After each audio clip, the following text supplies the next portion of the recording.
Pues vamos a seguir con la reparación de la radio Inter-Texas AM. El otro día lo que hicimos fue primero una inspección y limpieza de todo el circuito para ver pues que más o menos estuviera todo bien, que no hubiera ningún gran desperfecto y quitarle el polvo. Luego lo que hicimos fue un análisis del esquemático para entender el circuito y saber cuál es la lógica de las diferentes tensiones y corrientes que debemos esperar. Normalmente yo también consigo las curvas características de los tubos. Y por otro lado también buscamos los electrolíticos y los reemplazamos porque siempre están deteriorados y no tiene sentido hacer nada sin reemplazarlos. Antes de poner en marcha la radio, lo que hacemos es verificar que no hay un cortocircuito en la toma de corriente, en la entrada de red. En nuestro caso, lo que tenemos que ver es las diferentes caldeos de las válvulas en serie. Y en este caso, como la corriente de caldeo es de 100 miliamperios, pues la caída de tensión ha de ser de 110 voltios, pues más o menos tenemos que medir un K. Yo esto ya lo he hecho y efectivamente era este valor aproximado, por lo que ahora lo que vamos a hacer en este vídeo de hoy es hacer una primera puesta en marcha, comprobar lo que es la tensión de B+, y después, una vez ya tengamos esta tensión de B+, mediremos sistemáticamente todos los voltajes del circuito. Así que ahora vamos a poner en marcha el receptor y esperemos que no pase nada. Pues la buena noticia es que funciona. Le hemos puesto corriente y parece que quiere funcionar en onda media. Así que está muy bien.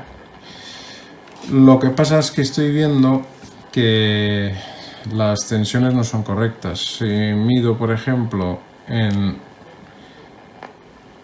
la tensión de B+, ahora mismo, como vemos aquí, hay 67,4 voltios y según el esquema deberían haber pues unos 125. Así que tenemos que comprobar qué es lo que está pasando. Me parece a mí que tiene que ver con la resistencia que hay en serie con el diodo rectificador, porque saliendo del diodo,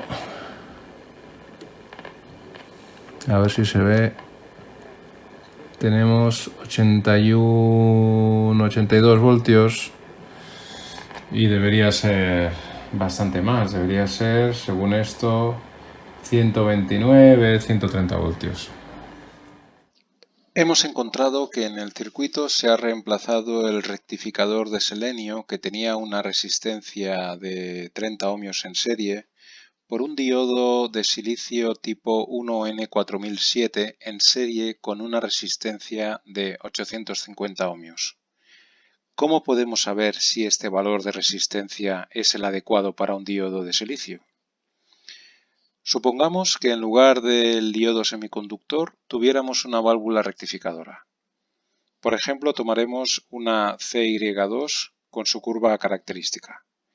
Si la observamos bien, vemos que cuando conduce, la corriente crece casi linealmente con el voltaje aplicado, y esto lo podemos modelar fácilmente con una resistencia.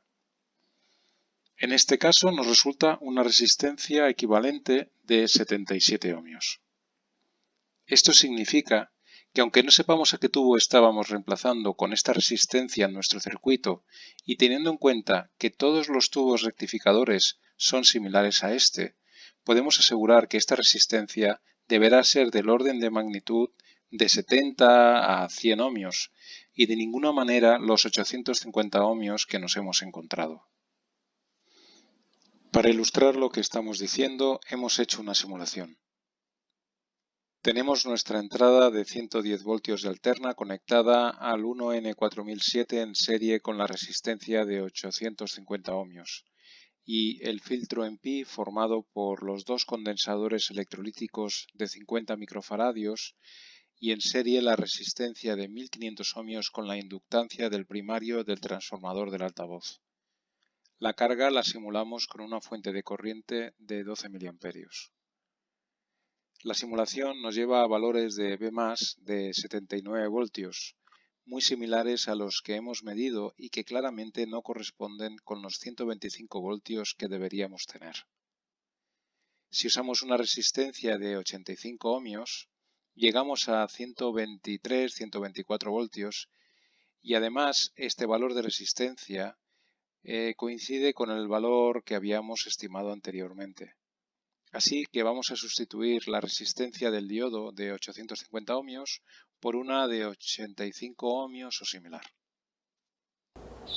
He puesto aquí dos resistencias de 180 ohmios, un vatio en paralelo, de manera que esos 90 ohmios me resultan en 124 voltios prácticamente en V+. En teoría deberíamos tener 125, tenemos 124, así que de momento vamos bien. Lo que estoy viendo es que también fluctúa bastante y por lo tanto no hace falta afinarlo demasiado. Yo creo que así ya debería estar bien y vamos a seguir comprobando el resto de tensiones. Una vez ya tenemos la tensión de V+ correcta, hemos verificado el resto de voltajes del circuito. Así que de manera sistemática hemos ido mirando cada uno de los pines de las diferentes válvulas. Por ejemplo, en la UCH81 vemos que comparando los valores teóricos con los valores reales, todo coincide más o menos con lo esperado. En la G1, en la reja de control, no tenemos un valor especificado, pero yo esperaría un valor negativo y me he encontrado con menos 1,2 voltios. Así que a priori parece que está bien. Por lo tanto, yo esta válvula la doy por buena de momento. La otra válvula que he verificado es la UABC80, el triodo. Todo coincide bastante bien. En el caso de la G1 también esperaría una tensión negativa. Me he encontrado una tensión muy cercana a cero, pero que es negativa. Bueno, pues no parece mal. De la tensión de placa no tengo ninguna referencia en el circuito, pero bueno, viendo que hay 62 voltios, lo que me está diciendo es que están pasando pues algo así como 0,3 miliamperios por la placa, lo cual a priori tampoco me parece mal. Por lo tanto, esta también la doy por buena. La siguiente válvula que hemos verificado es la UF89, donde también las tensiones coinciden bastante con lo esperado. En la G1 tenemos una tensión de menos 1,1 voltios, que tampoco está mal, y por lo tanto esta también la doy por buena. La sorpresa ha venido cuando he ido a mirar la UL84 porque vemos pues que hay ciertas diferencias entre lo esperado y lo real y también algún valor realmente peligroso. Lo primero, la G2 está bien, son 125 voltios, aquí no hay sorpresas.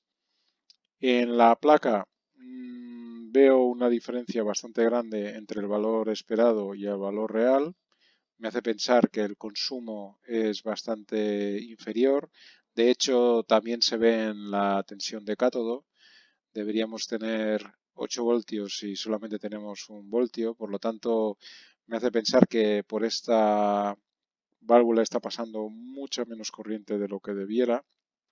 Pero lo peor de todo es que estoy viendo que en la G1 tenemos una tensión positiva y eso está muy mal. Eso es súper peligroso y puede llegar a destruir la válvula, a dañarla. Por lo tanto, Esto me hace pensar, normalmente cuando tenemos tensiones positivas en la G1, que viendo el circuito, pues la G1 está conectada a través de esta resistencia, este divisor de aquí. Pues aquí la única corriente que circula en todo caso es la corriente de reja, la pequeña corriente que pueda haber en la reja, pero me hace pensar que algo ocurre con este condensador de aquí, que seguramente está fugado. Por lo tanto, vamos a mirar estos dos condensadores, el interetapa entre el triodo de baja frecuencia y el pentodo de salida, y también la interetapa entre la detectora y el triodo de baja frecuencia. Pues en el vídeo de hoy hemos puesto en marcha ya la radio, hemos comprobado y ajustado B+, y hemos hecho la medida sistemática de voltajes del circuito, que nos ha servido para ver que algo ocurre con la UL84, sobre todo. Posiblemente tengamos fugas en el condensador interetapas, o a lo mejor algo ocurre con la válvula, o a lo mejor las dos cosas. Esto lo haremos en el próximo vídeo. Hasta luego.